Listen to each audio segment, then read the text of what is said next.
Joining me tonight here in studio, Democratic Congressman Ro Khanna of California, who is supporting Graham Platner, and also CNN political commentator and Republican strategist Shermichael Singleton, and CNN's chief national affairs correspondent Jeff Zeleny.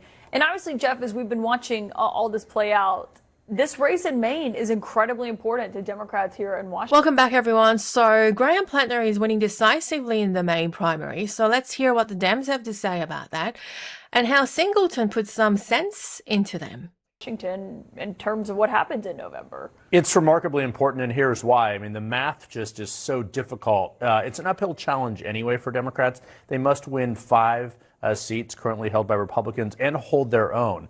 But without Maine, the math is just so much more difficult here. But as Arlette was just saying there, one thing that Graham Platner is going to try and do tonight is to make this a referendum on Susan Collins. Up until now, it has been a referendum on him, and that obviously is what Republicans are going to try and do as well. So this is not what anyone was expecting this Maine race would look like, obviously, because his margin is important. But one thing also, I was talking to a couple Republicans earlier today who they say, you know, look, Susan Collins always wins, and she does. She's a 5-term senator.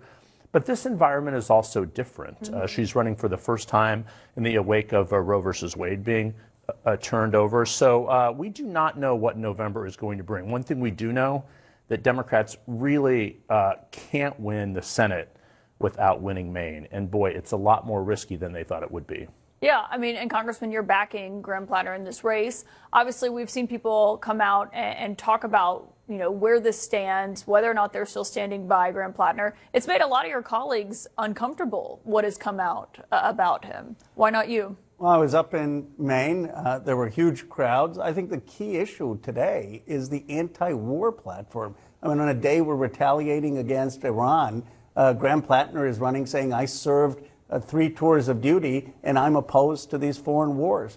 And he's also going to take on Susan Collins in terms of being putting Kavanaugh on the court and rolling back women's rights and cutting health care. And that's why he's resonating. Now, if he's over 70%, and obviously it's early, I think that's going to be decisive. I mean, he's beaten a sitting governor. Granted, she suspended her campaign, but she kept playing cute, saying, my name is still on the ballot, you can vote for me. For someone who's not held elective office to beat a sitting governor and be around 70 or higher, I think would be pretty decisive. But Jeff mentioned the margin that we'll be watching tonight. That means, you know, who does vote for Janet Mills in this race, given she suspended her campaign?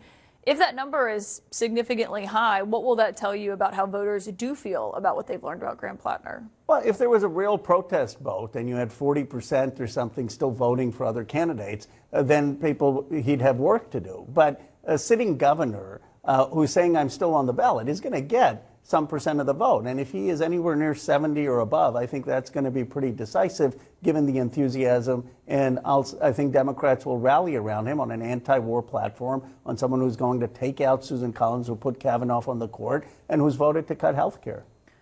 Ro Khanna's not being truthful here. Susan Collins is one of only 3 Republicans who voted no on that bill. She specifically said no because of the Medicaid cuts. Shermichael, I mean, you heard Arlette's reporting about what he's going to say about Susan Collins. I have, and I find that a bit ironic.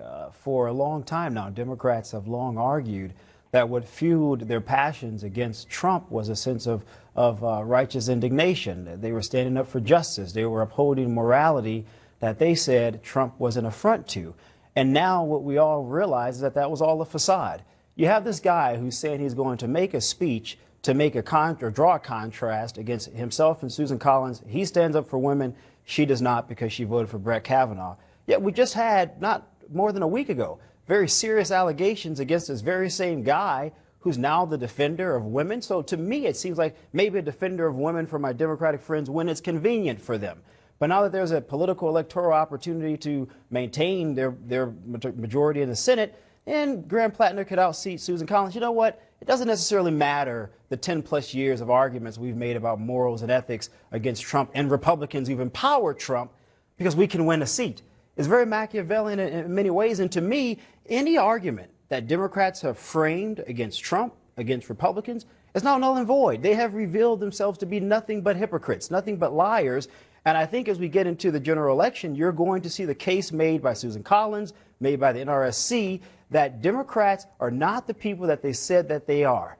Look at who they're supporting. The guy with the Nazi tattoo. I mean, Congressman. I completely agree with Singleton, and watch what Khanna does. He'll pivot immediately to Trump. My argument against Donald Trump was that he didn't recognize a legitimate election. My argument was that he's given tax breaks to billionaires, that he has betrayed his promise to the working class and gotten us in foreign wars. He had 4 criminal trials against him. So the idea that someone who served 3 tours of duty had post-traumatic stress disorder and is acknowledging he had a dark chapter in his life and his redemption is far closer to George W. Bush's story than Donald Trump's story. I mean, he has said he was addicted to alcohol. He had an ugly chapter, and he has redeemed himself. And Americans love redemption stories. By the way, Donald Trump has never said, I haven't heard him express shame or guilt for anything. But Congressman, if I could just rebut quickly, is Graham Platner running against Donald Trump or Susan Collins? I understand PTSD. I know a lot of soldiers. I'm a gun guy. I know you do. That's a big issue to me, and I care a lot about it.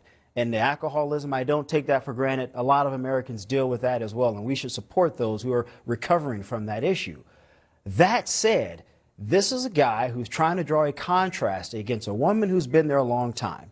She is, by all accounts, even by many of her colleagues on the Democratic side, a moderate, someone that they can work with. They have accounted on her for many times for many very serious votes against her own party.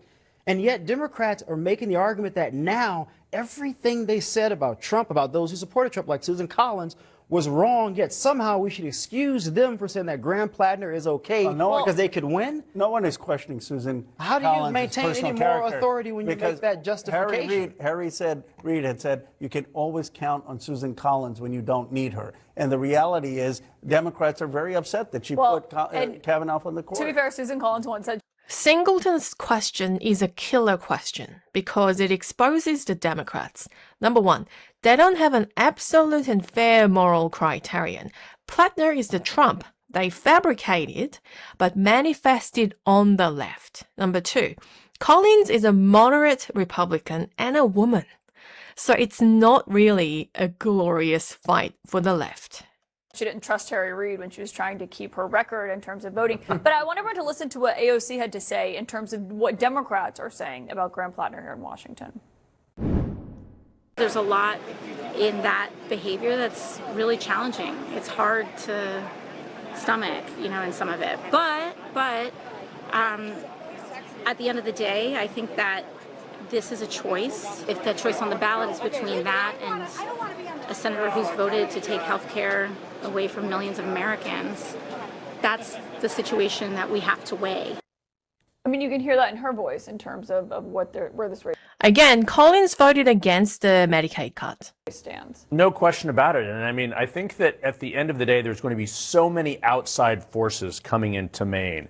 There are a lot of options that could happen. I mean, there could be overreach here, and there could be Maine voters just becoming so angry by the outside spending and things to do some unknown things. So I think Maine is going to be a wild card until the end. There's no doubt about it. But I'm surprised by just the number of Democratic women I speak to as well who do believe it's Platner versus the president.